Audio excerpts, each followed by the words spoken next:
Hi, everybody. Welcome to another episode of Prime Talk. Today I have a special guest. Today I'm having Talor, Ofer. Talor is the founder and CEO of Retail Empire, which is a solution for expanding from online retail to traditional retail. So if you're only selling, for example, on Amazon, it can help you go into regular stores or to create TV sales and stuff like that. He'll share more with us about it later on. But in the meantime, Talor, welcome to the show. Thank you. Thank you so much for having me. It's great seeing you, Yoni. How's Same here. everything? Good. Thank you so much. It's a pleasure to have you. But today's episode is going to be all about you. It's going to be the story of Talor Ofer. You're going to share with us everything. You're going to share with us who are you, where are you from, where were you born, where did you grow up, where did you go to school, how did you begin your professional career, station to station until where you are today, especially with the world of e-commerce, helping e-commerce sellers expand their businesses. So I guess without further ado, let's jump right into it. Right. You got it. So yeah, it's quite different from other podcasts that I've been to and I've seen. And yeah, I mean, so my story is a story like everyone else. Yeah, I mean, to be honest, I started my business life with sandwiches, and it was like when I was 6 or 7 years old. And my father was dealing with education. He was running schools and everything, and my mother was a library manager. She still is after But where did years. you guys live? Your family? Where were you born? Where did you grow up? Well, that's the thing. I grew up in like I think 10 or 11 different places across Israel. I'm from Israel. I live in Tel Aviv currently, but with my family, I moved like, as I said, 10 or 11 times All in the same uh, area or around the country? around the country. Because the thing with North, my middle, father, south, everywhere? everywhere. Thing with my father is he passed away last year, but the thing with him was that he was always looking for the new stuff, new projects, something exciting. So he was keeping a job for like between 2 to 5 years, and then he goes to the next thing. So we moved with him as a family. When I was 6 or 7, as I mentioned, I remember he opened like a kind of store, like local grocery store, like simple one in the school for volunteers that came from the States, from the USA. And that's how I started to learn English, because I didn't really learn English in school, but in real life. And not only that, but I also learned how to trade. So I was the one who's selling them sandwiches and Sprite and Coke and everything. And that was cool because, Hold for a on, guy, let me understand something straight. Your father was an entrepreneur, was a businessman, or what was he? no, he What kind was of an business was he doing? he was not doing a business. He was like education on the educational field, and he was managing schools, mainly internal schools, kind of schools where you sleep at, or some of the people are still sleeping in it. Some of them are external and everything, but it's You're like, saying boarding schools? right. Yeah. It's like a small village kind Got of. it. And with that Um, framework, when you're 6 years old, you started to sell sandwiches from your own initiative just to make Right. money? So he thought he brought like volunteers from the USA that wanted, to know the country and to know the culture and everything. And he thought like, all right, we have a vacation of 2 months from school every year in the summer. So why don't I just, open something nice for them so they don't need, to travel around the city and look for a can of Coke or chocolate or sandwich. So I So was basically, make people visiting Israel feel that Israel is not that small. We have food and drinks everywhere. It's not, you don't have right. to That's really. that's true. But we're talking about 80s, and we're talking about not central Israel. Yeah, the So remote yeah, it places. was Yeah, we're yeah, developed it even the was remote places. Same way in America, out of right, nowhere, you can always get a Coca-Cola. You want to right, put that touch on the American visitor. right. That's pretty good. It's not a desert here. Definitely not. I mean, if you would see what I see from the window, it looks almost like New York, if not the same. Anyway, so yeah, I was sitting there and finding, besides the English and everything, finding the first secrets of trade. And I always remember that because when I grew up during the stations I went through, school, college, and then I started to travel and so forth. And I said that I used to travel because, it relates to what I've been through with my family. When I moved with them from place to place, and you have your, friends from school, and you have mates, playing around afternoon and everything. And then after 3 or 4 years, you have to change the whole thing and start from zero. Then it's not easy, as a kid, as a grown up. So when I just, when I finished school and everything, and went to the army, obviously, because back here in Israel, we go to the army 3 years, most of Before us. we jump into the army, so where did you graduate? Where did you go to high school and graduate? Well, that's more your formidable years where you feel okay. I'm a teenager. What was the years? It just for my reference, actually, which part of Israel? It was, for your reference, it was some place called Gedera, if you ever heard of. Sure, yeah, Gadara, yeah. Okay, quite not too far quite from the small one, center. Yeah, it's a little bit more to not the too far. south, but yeah, Right.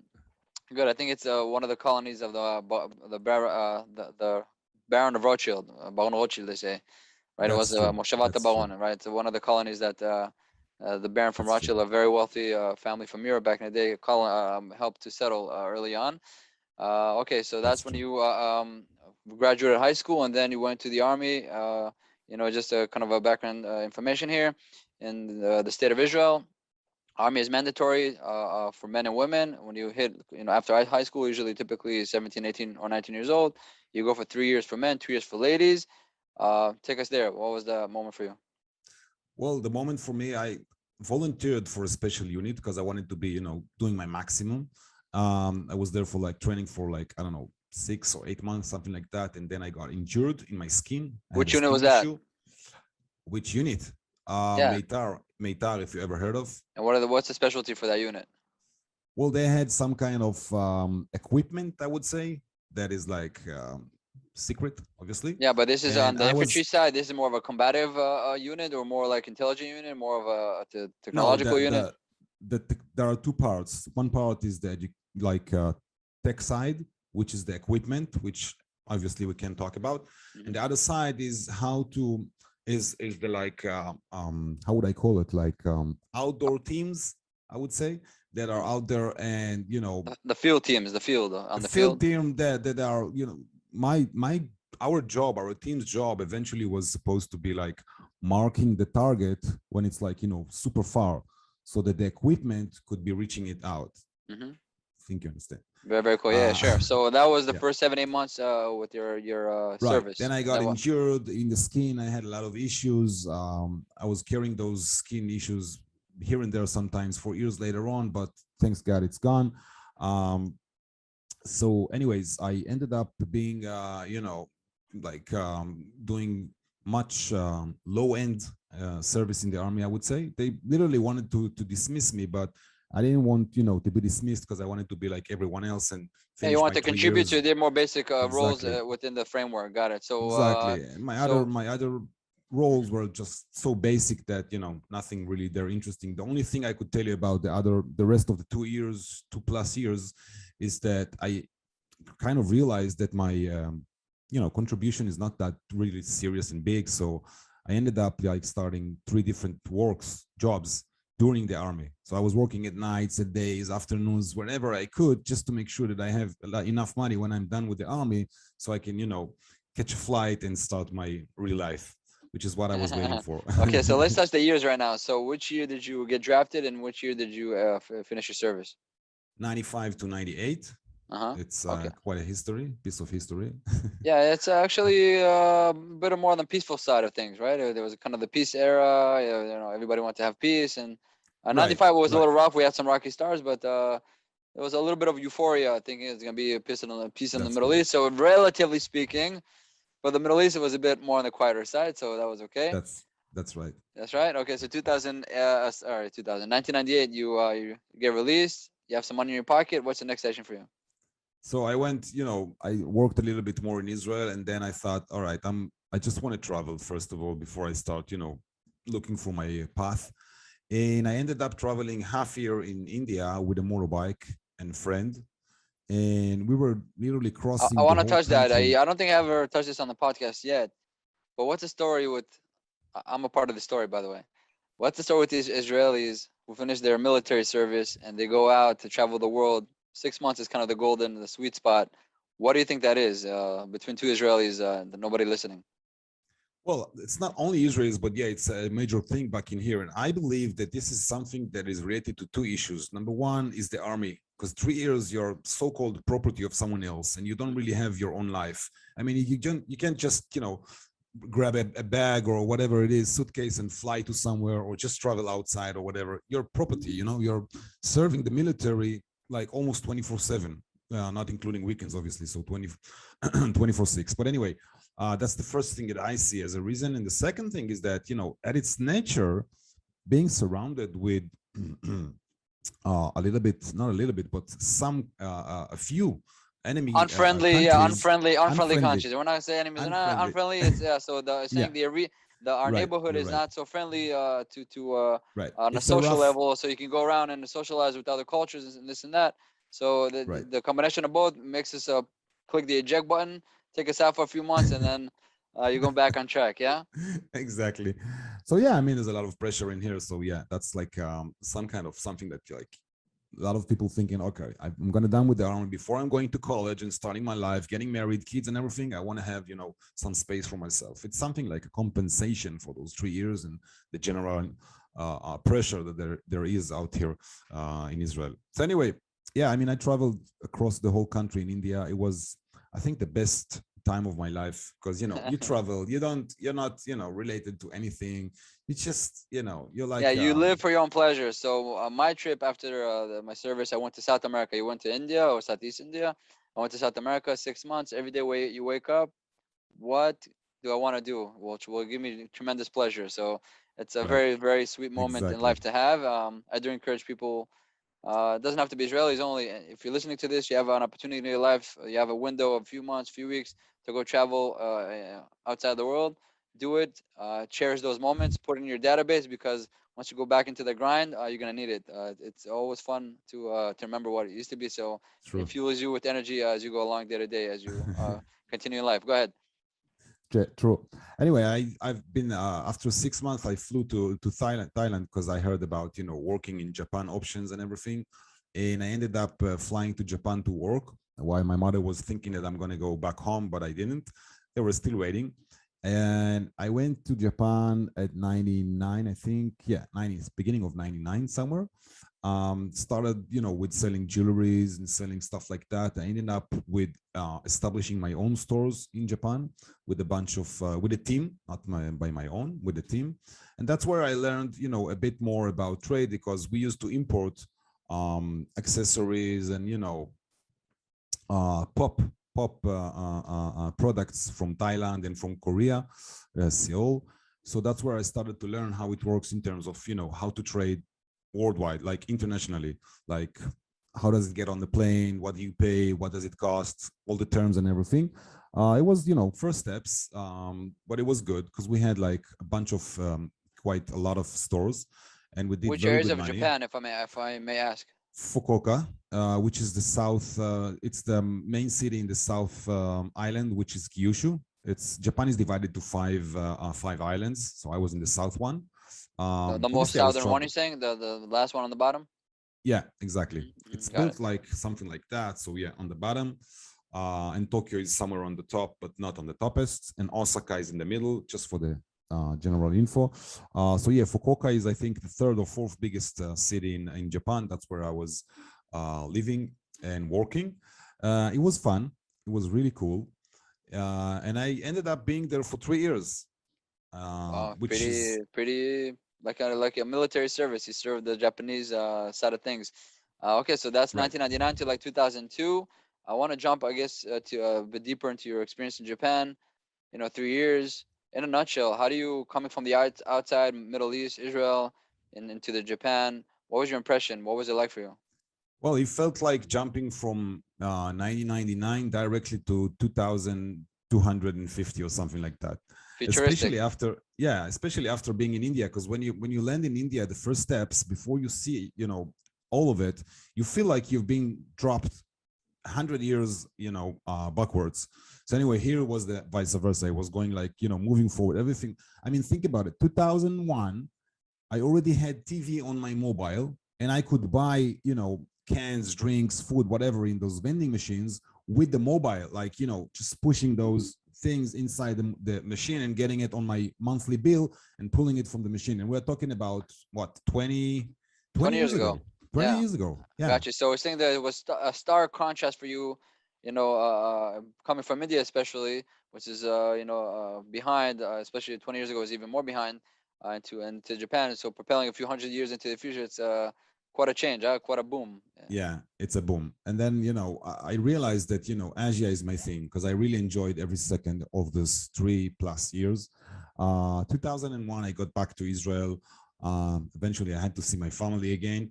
And I realized that Also, I had to 3 years, go you haven't even visited Israel. You just stay there nothing. 3 years consecutive doing Right. business. And you said Yeah. you had stores. It was this outside stores, indoor stores, both. How many stores?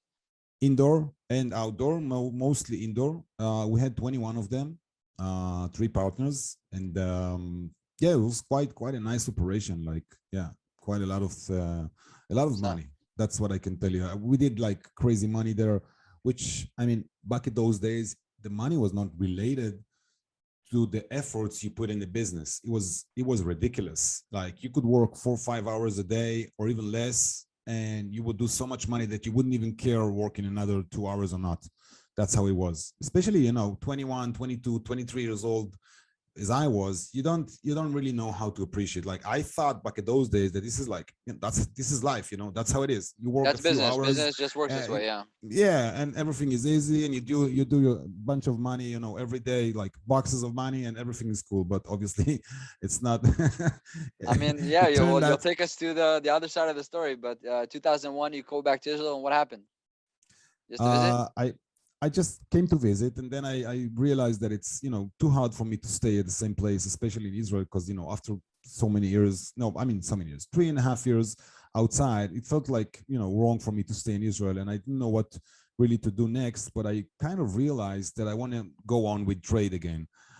So yeah, I flew back to Thailand. I was searching for opportunities. Hold on, let me get this straight. When you left Japan, you sold your share. You closed the business. What was the dynamic of the actual operation? I sold my share. Yeah, Got I it. sold my share. Yeah, Okay, I just so a quit. new page. Yeah, a new page. You went to Israel. You Yeah, said, let me go back I to mean, trade.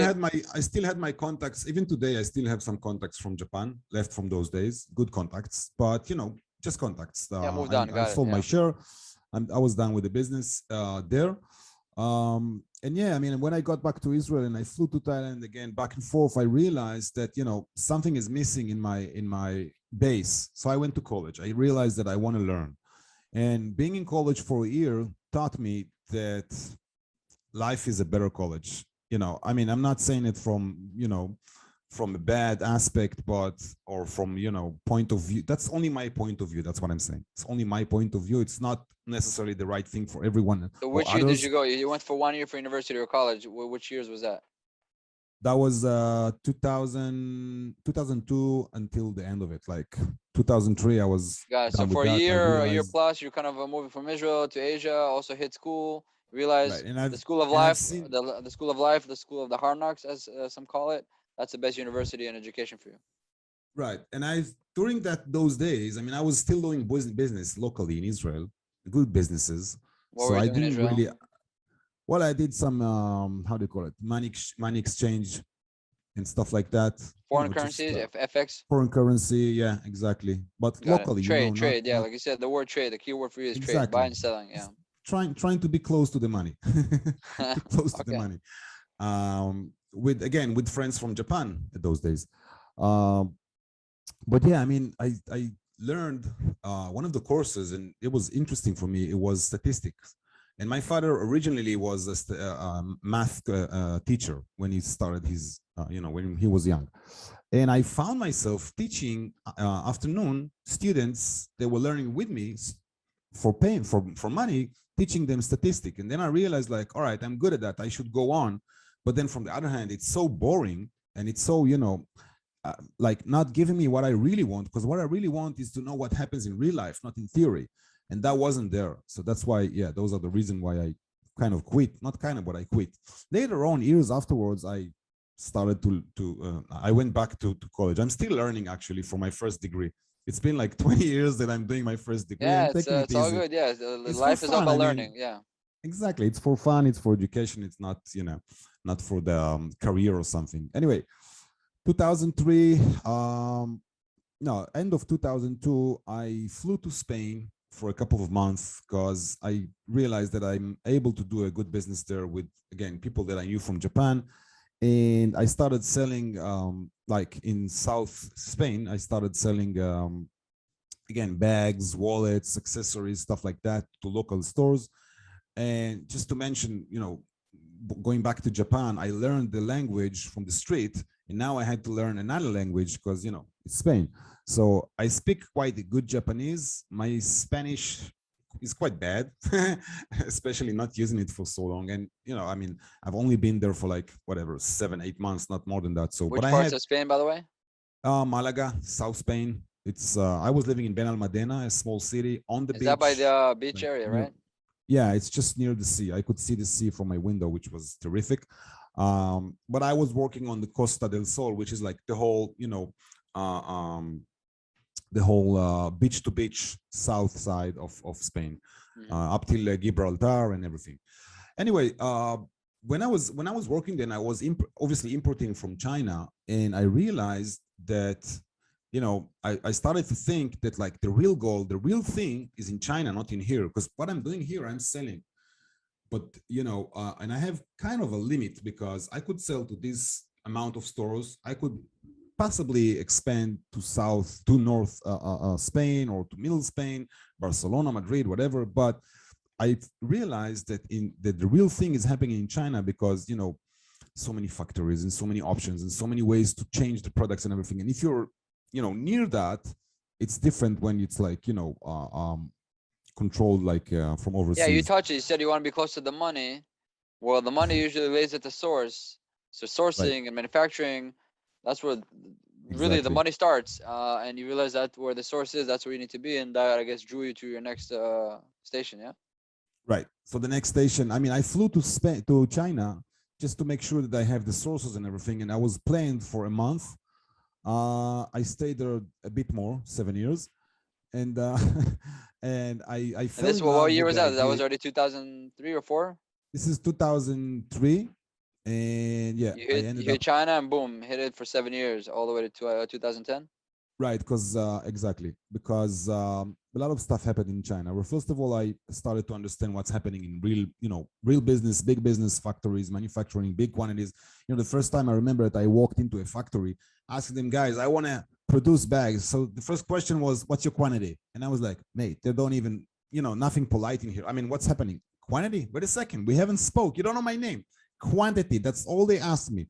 And I was like, I'm gonna make 1,000 bags at least. And they were like, sorry, we don't take those orders, those kind of orders. And I was like, oh my God, I'm living in a dream. I'm not on this planet. It's like 1,000 bags is nothing for them. What's happening here? Right. Anyway, the source, baby, the source. Exactly. They work volume. Anyway, not that you can't order such quantity in China, but back in those days and the place that I specifically been to. Anyways, I met a guy, a very interesting guy. I'm still in touch with him, very close touch, very good relationship. And this guy was in the business for already, I don't know, 20, 30 years. And he identified my, whatever, strong sides, and I identified his. And anyway, we got connected, and he was selling to Walmart.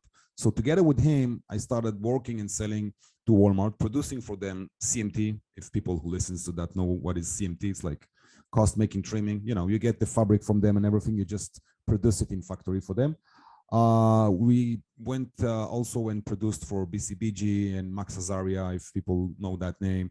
We also did 95% of the Darion James, which is what's her name, Beyonce's denim line. It's quite bad today, her line, but back in those days it was a hit. Like quantities were totally insane, totally You say insane. bad, I We mean, couldn't it's not, believe. the volume is not as big or Yeah, the high volume as it went used to be. Got down. it. Yeah, the whole line went down. I don't know why, but anyway, it's not. I'm not related to that for years by now. Yeah, but let me get this Already straight. So 11 years. 2003, when you hit China, which region, which area, what was the story there? Well, I hit it. I hit it Guangzhou because I knew that my products are coming from there, so that's where I went. Might have been a mistake. I could have been going to Shanghai and having a little bit easier life because Shanghai is cleaner, nicer, more westernized. But I went More refined, yeah. exactly. But that was, that was my luck. So I ended up in Guangzhou. Wasn't easy in terms of living and lifestyle and everything. But then again, it's a matter of what are you No, now you expecting? visit Or Guangzhou in 10, 15 years, you made a boom, remarkable progress. It's just it's like New York, it's yeah, I fully heard that fully from people. developed. I haven't seen that, but I I've heard been that there from people. 2017 last time, and it was gorgeous. It was top of the Really? line. Yeah, the towers of beautiful. I think it was a Four Seasons hotel. It was like phenomenal. It was skyscrapers everywhere, bridges. It was pretty clean. So it was a good Yeah, so experience it's quite overall. different, quite different, totally. Yeah, got it. So you hit it, Guangzhou area, factories, sourcing, MOQ, MCT, Walmart, brands. This that was kind of the summary of the 7 years, or what was the evolution for Yeah, you? among few things that I did, I also established my own brand in Canada. That was Electric Item Brands. I was brave enough to take a partner in Canada, and we managed to sell Costco. And that's where I kind of understood that, hey, I'm working with Costco, I'm working with Walmart. Mainly, I'm working like with, physical stores. That's what I do. I don't, and I've seen it was the beginning, even before the beginning of movement of vendors going to the online, platform. So you had the beginning of Alibaba, you had Made in China, which I even knew the owner and everything, but they were going down and Alibaba going up. What's been And in then you had China? Was a eBay. website for e-commerce? Yeah, I it didn't used to be. realize It that. used Uh-huh. they started with Alibaba with the same platform, and Alibaba went to the place you know them today. While Made in China just went down and down. They had, their platform wasn't good. Anyway, uh, yeah, people were selling it on Alibaba. They were selling retail, like consumer wise, on eBay. And then, the Amazon thing wasn't really existing then, but you started to hear about it. There was something in the air. I heard here and there. I knew the name, but that's it. But anyway, I understood that, like, this is my thing. Retail is my thing, so I'm staying here. And there's a say in business and in life in general. If you do something, go on and do the same thing, make it deeper and deeper and deeper until you're expert at what you do, and that's what you do, rather than spreading all over the place and not gaining anything. So anyway, I went on with the physical stores and everything, and I started on 2010. Oh, by the way, small issue, small thing. 2007, I went into the shul Show in one of the meaning holy. Jewish synagogue, you mean? Right, yeah, the Jewish synagogue. I'm sorry, and I just met my wife there. So the same day I met her, we went to drink a cup of tea in my house, literally cup of tea. And I told her, I looked When at you her and say said, tea in China and Guangzhou, do you mean the regular tea or the no, Chinese no, the one I customary brought tea? from Israel. The one I I brought got from it, because I Israel. love the Chinese tea. They bring the You small do? cup. Oh, I love it. The whole ceremony, they heat it up. Oh, I love it. I think it's called what's it called? Cha. The plate. The plate. There's the whole Oh, the plate. plate. I don't know. My Oh man, Chinese is quite bad. I mean, I know yeah. Chinese a little bit, but not that far. Anyway, I mean, I love the cold Japanese green tea, but not the Chinese one. The Chinese one make me feel like I'm stoned or something. I don't know Yeah, why. it's great. I I don't know love it. It's if you do. natural energy. Yeah, I can have it all day long. Okay, so Right. 2007, you go to synagogue. I guess you met your wife apparently because you guys started with tea. And what happened with the tea? So at the end of the tea, I just told her, we'll talk later or tomorrow or whatever, but I just want to tell you that I have something to tell you, but I'll tell you in a week from now.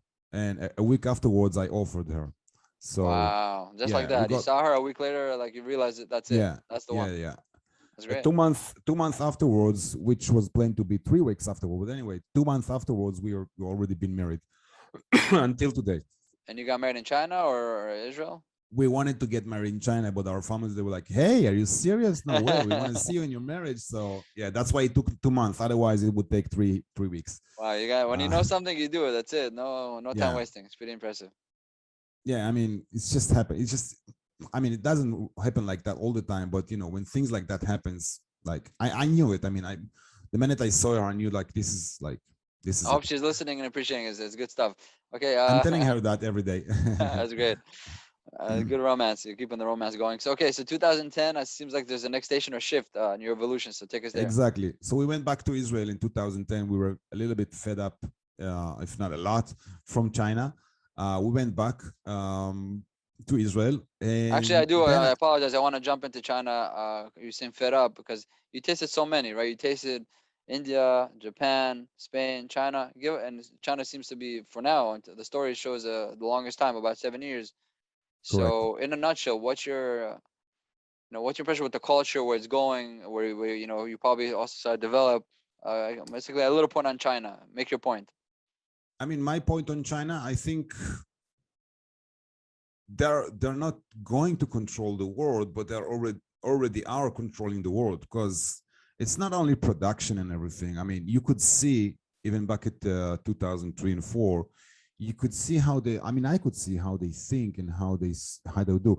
They weren't asking me questions about my life, about my town. They were asking me questions that were leading to the point of can they invest in something in Israel, or can they invest something in the States? That was the point where they were interested at. And if you look at So they're thinking that was the globally. micro. Yeah, they were thinking globally. Exactly. So they made advancements. Obviously, in the 70s, they were backwards countries, so to speak. And then that leap forward, when they kind of opened up to the world, they made tremendous progress in 30, 40 years. And now they're in a position where what's out there in the world we can invest in. Yeah. So that. Exactly. And I mean, later on you've seen it. I mean, that was in the micro, but in the macro, you could see that a lot of Chinese, you can see today, a lot of Chinese companies are investing worldwide, and we don't know where it's gonna go, but eventually it's giving them a lot of power. And I think they're, yeah, I think they're the biggest empire right now in the world. That's how I see it. I mean, And what do you you, know, when you said you got fed up of China in 7 years, just because the culture, you miss home, kind of homesick, or it's other not elements? only homesick, but I mean, back in those days, for me at least, it was hard to live there. I mean, the city wasn't clean, and the people. I mean, I don't want to say stuff that I shouldn't, but anyway, it's No, the be whole soft, be gentle, be environment. It's gentle. like, Yeah. right. I mean, the environment in Guangzhou, because it's a business environment, and it's been like that for 500 years since the Yemen people came and wanted to buy ceramic, and that's why they call China China, because China is ceramic and everything. Anyway, since then it became like a trade place, trade city, and it's so trade vibe. There was a little bit, not a little bit, but quite too much for me and my wife in terms of air pollution, in terms of it's only business all the time. There's no life. There's no like going out enjoying and stuff like that. Got it. Okay, makes Bars and sense. pubs are Yeah, not that my can. thing. Yeah, Yeah, got it. Okay, it's like a 2010. You working hit it. camp. It felt like a working camp. It's like Anyway, a business 2000. army. It's like you're in the army now, in the business world. It's like you're the property of the trade. Everybody, the Exactly. whole town, mega place. Got it. Exactly. Okay, so it makes sense. You hit home base in 2010, and okay, take us there. And then I started, I joined a couple of businesses, and one of them, which was the major one, was a company in New York, which I joined them and became like a partner with them. And we were selling tech accessories, like wearable tech accessories. And well, at our peak, 2015, 16, we were selling to approximately 60 or more different retailers, which was crazy. We were selling to American Eagle, Macy's, Bloomingdale, Urban Outfitter, Free People, Williams Sonoma, TJ Maxx, you name it, like you just name it. So anyway, I that was a very good, I would call it second trade degree for me, learning not only how to work with those guys, but how to work with them in a higher level, and not only how to work with Walmart or Costco. That's it. Like I knew how to work. I still think I know how to work with like a bunch of them, because I just started to realize what is retail, what's happening in retail, which is going to be our next topic. Like, how do you work with them? What do they expect from you? How do they make the definition, which is the most critical thing, if to take your product or to say forget it, which is like the biggest question and the biggest thing that you want to fall under yes, because that's what brings the business.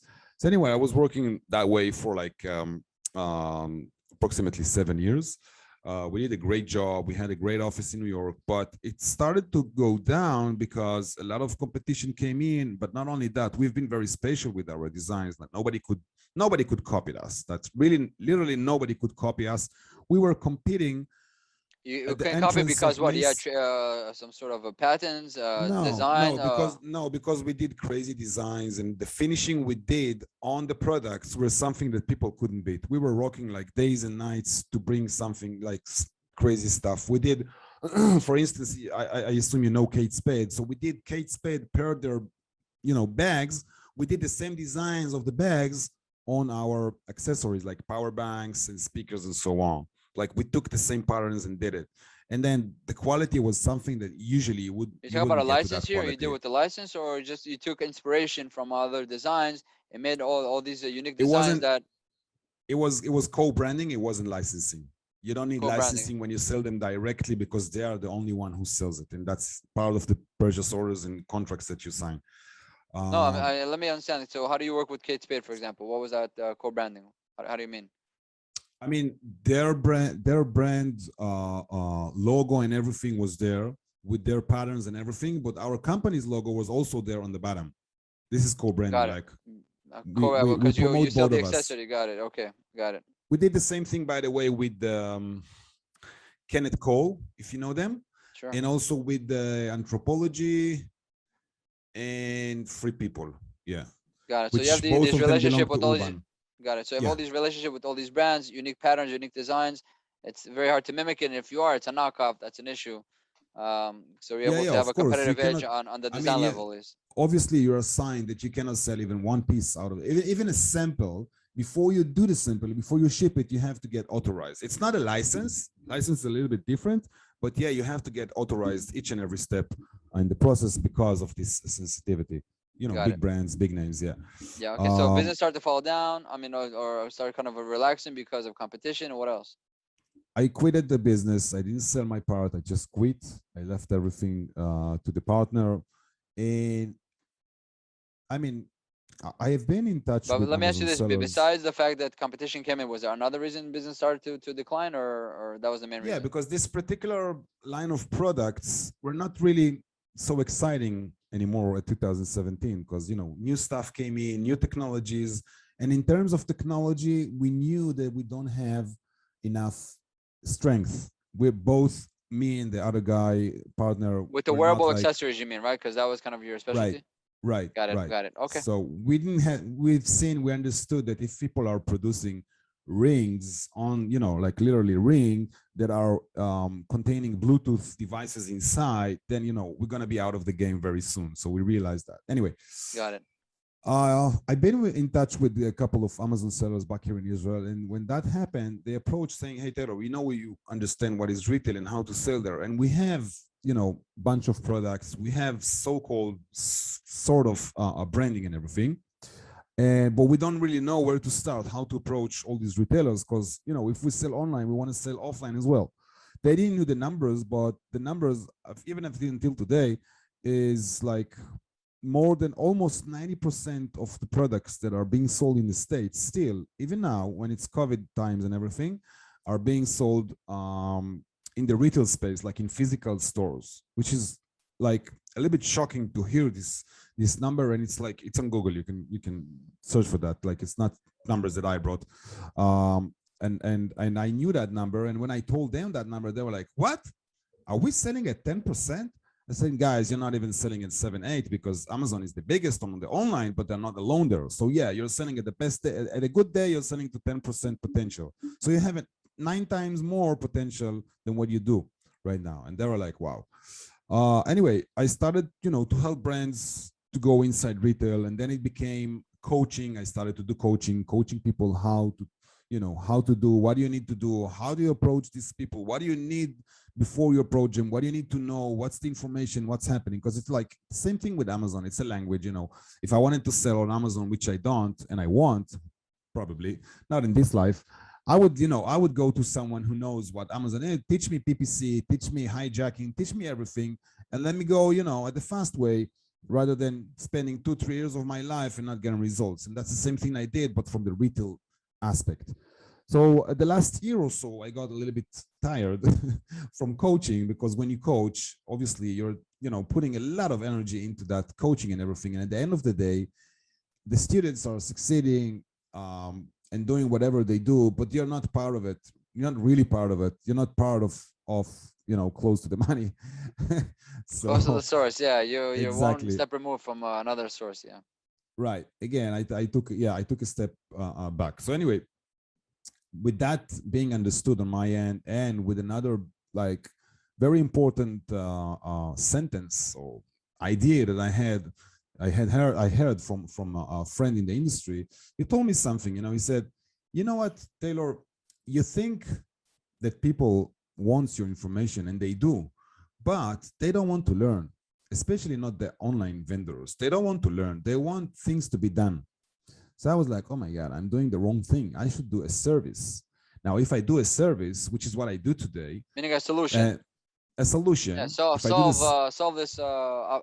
They see the opportunity. They want a piece of it. Instead of doing it, just solve it for them. Just do it for them or with them. exactly, I do that for them. But then, I mean, I've been looking like backwards and thinking and seeing that if I do so, when I okay, I'll start again. When I was looking backwards, I saw that the biggest money that I've seen was not from coaching, obviously, and not from anything else, but from being involved in the sales. And this is what I love most. So I do like, I decided, and that's what I do today, that I'm going to do it as a service. I will offer it as a service, obviously for a certain amount. And then when the service is done, like when the brand, and the service is retail ready service, when the service is done, like when the brand is retail ready, and we'll talk about the 6 points of how to make retail ready, when it's done and ready, then I am offering myself as a sales agent. Like I'm working from percentage. If I sell, I get percentage. If I don't, I don't get. Okay, so I have a motivation to sell it because I want to see the percentage, and that's where the money is for me at least, and it's just percentage. So obviously the money is there also mainly for the brands that are working in the retail space. Not only with me, a lot of brands are working with in the retail space. Got Which it. are, So I want to touch the six yeah, points because I think this might be extremely valuable for anybody out there listening. So take us to the 6 points that would help, I guess, online sellers become retail ready or traditional or offline retail ready, which is, as you mentioned, could be a huge potential. You can 9x your business or more or beyond. So take us there. you got it. So the main thing is to think, and that's where I started to build the 6 points from, because I came with the same issues all the time, again and again, and I started to think, okay, how am I solving all the problems in minimum levels, in minimum of effort, and with maximum results? So I was like, all right, I have to think about what the buyer is thinking, or the GMO, or the sourcing manager, whatever title it is, but what the retailer is thinking about what he's seeing. So the first thing I wanted to do is, that's the first point, not necessarily in that order, but is a market research. And when I'm saying market research, it's different from a market research that, online sellers are doing, because I'm not looking for a product here. I'm not looking to see what is selling or not. I know the product. The product is what I sell, right? What the seller that works with me sell. For instance, if a seller that works with me are selling whatever, earbuds, then I'm looking for earbuds. But then the market research has to be focusing not on what's happening at the online platforms, because this is not an indication. I have to know what's happening in the physical stores. Now, there's a lot of tricks and ways how to do so without moving your whatever a step, from the chair. You can do everything on your computer, and it's totally doable. It took some time for me to learn how to do it, but it is totally doable. You don't have to fly and whatever, go physically to stores or send someone for you. You can find out. You're saying there's dedicated databases where you can basically do data analytics on the situation of products and categories in brick and mortar stores and do the market research. That's the first point. What's the second? Second point is branding, and that the branding is divided to two inner points. So the first branding thing is the website. When a buyer looks at your website as a brand, and they identify if you're an online seller or Amazon seller, typically in seconds. Just think about those 5 stars, yellow stars from Amazon that people are putting on their website, or think about the feedbacks from Amazon that are putting on your website. Now, mate, the website is yours. This is not Amazon. This is your house. This is your room. This is your place. This is your business. You don't have to show it as if it was Amazon. Anyway, website. There's a lot of branding topics that go into the website. The second thing would be, which is the third actually, the catalog, which is also falling under branding section, because catalog, there's catalog, there's book look, there's teaser deck, there's different ways to present your line of products. But a good catalog, not Word, not Excel, not PPTX, preferably PDF, but anyway, a good catalog, making the other side looking at it as this, wow, I want to see more. Okay, in one sentence, if I open as a buyer a catalog, and the first 3 or 4 or even 8 pages are only telling about the company and what they did before and where are they coming from. And the brother was flying to New Zealand and he found those great amber stones and he thought, forget it. Nobody want to hear stories. They want right exactly to the point, and they want to see something that they haven't seen before, even if it's a common product. Just a matter of how you design it and how you present it. So that's the third thing. The fourth thing, which you have to refer to, and that's one of the biggest thing in retail, is the packaging. Think about it. The majority of the packaging that people use on Amazon or online channels is like poly bag or simple box, because nobody sees it, right? You sell it, you sell the picture, you sell the listing, you sell whatever images out there, and the product comes in the comes with the courier, and that's it. Nobody cares about the packaging, which is totally different in retail, because the packaging is what is selling. The packaging in retail, in one sentence, the packaging in the retail side is your Amazon front picture. So, but there's a lot of things involved, how to make it correct and so on, because it depends. It's going to be hanged, it's going to be on the floor, it's going to be on the shelf, it's going to be stacked, and so on, so on. Last thing, not last. Two more. Two more. So obviously another thing that you have to keep in mind is pricing, because when you approach, retailers, and your MSRP, your retail price, consumer price, you have to know what's going to be the wholesale price. Now, the wholesale price, if you sell to Bed Bath and Beyond, for instance, would be 50% of your MSRP, because that's how they work. Keystone, yeah. Yeah. But then if you look at Neiman Marcus, for instance, they work on a IMU of 60%. So that brings you to around 37 to 40% of your MSRP. What's IMU? What's the acronym mean? It's I forgot the I, but it's a markup. The markup, like from your price, inventory markup, or something like that. Inventory markup, yeah. So anyway, that's how they work. And if you look at TJ would buy half of your benchmark wholesale price, meaning if you sell $100 MSRP, they would expect to buy it for $25, TJ Maxx. But again, you have volume. So anyway, pricing is something that you have to prepare upfront, because you're not going to wait until someone tiered, different product lines for each kind of I guess retailer, and tier, and it's the tier differently, so it's already built, turnkey for them, so you speak the same language. Because you're saying pricing for different retailers, it's kind of different language in a way. Right. Even if you're not ready, but if they ask you for price and you're quoting the wrong price to one of the retailers, then you lose it.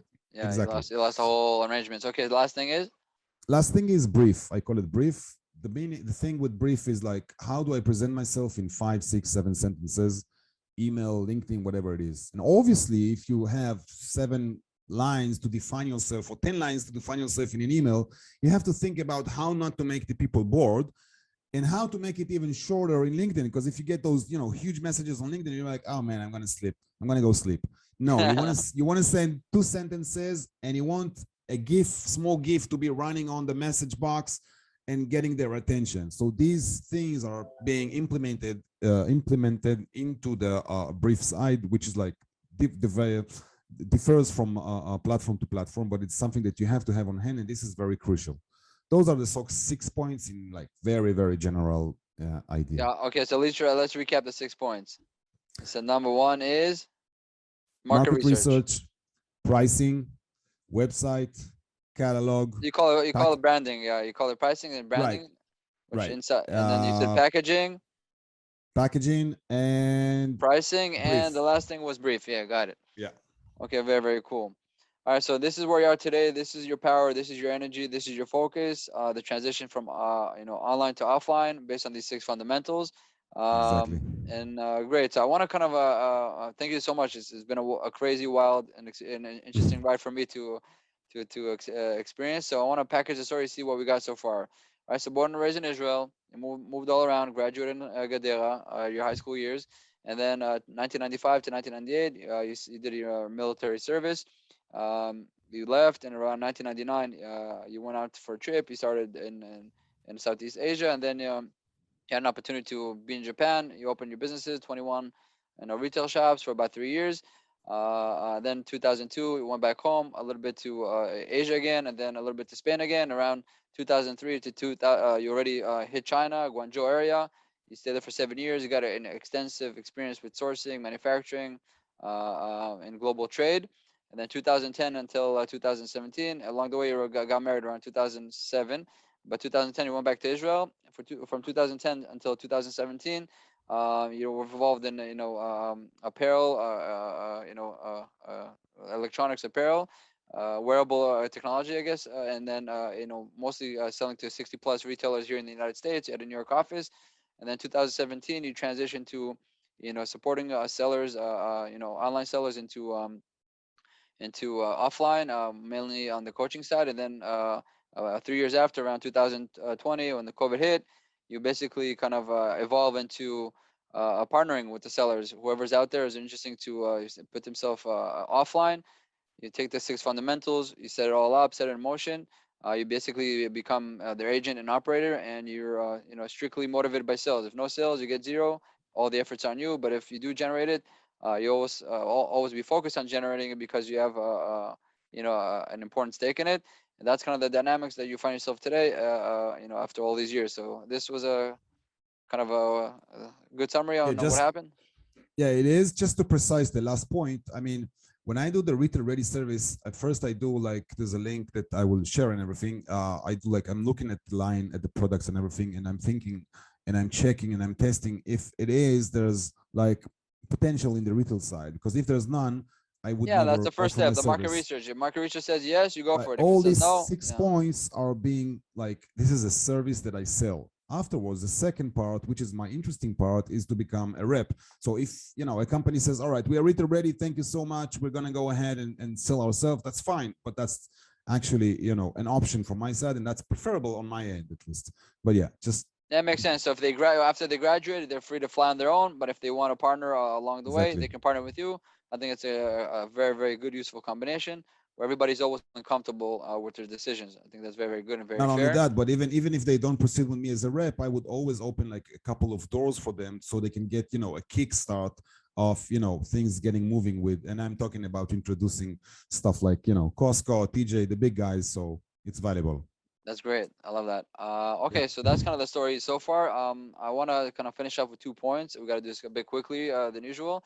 And the first point is if somebody wants to reach out and discover more and connect with you, where can they find you? And the last thing will be is what is your message of hope and inspiration for entrepreneurs listening out there?